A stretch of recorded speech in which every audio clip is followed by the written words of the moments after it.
আমরা আজকে সকাল সকাল রেডি হয়ে গেছি। এখন যাব কয়েকটা টেস্ট করাতে। এখন মোটামুটি সকাল 8টার মতো বাজে আর আমরা ঘর থেকে বেরিয়ে টোটো করে চলে এলাম নার্সিংহোমে। প্রথমেই বিল করে নিয়ে আমরা চলে গেছিলাম যেখানে ব্লাড নেবে সেই জায়গায়। এদিকে আমার ব্লাড দেওয়াও কমপ্লিট হয়ে গেছে আর চলে এলাম তাড়াতাড়ি করে বাড়িতে, কারণ খাওয়া দাওয়ার 2 ঘন্টা পরে আবারও ব্লাড দিতে যেতে হবে। তাই যত তাড়াতাড়ি পারা যায় খাওয়া দাওয়াটা কমপ্লিট করে নিতে হবে। এদিকে আগের দিন যে ইলিশ মাছগুলো এনেছিলাম তার থেকে কিছুটা মাছ বের করে নিয়েছি। এই মাছগুলো আজকে রান্না হবে।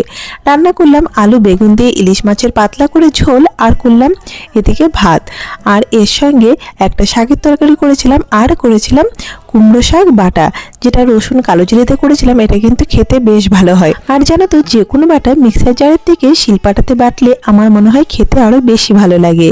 আর এদিকে আমি 2 পিস মাছ ভাজাও রেখেছি, এর সঙ্গে মাছের তেলটাও রেখেছি।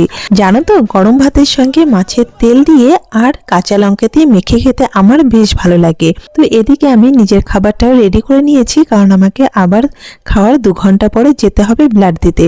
আর এই টেস্টগুলো কেন করাচ্ছি তোমাদেরকে অন্য একটা ভিডিওতে বলে দেব। এদিকে খাওয়া দাওয়া কমপ্লিট করে আমি কিছুক্ষণ রেস্ট নেওয়ার পরে চলে গেছিলাম আবারও ব্লাড দিতে।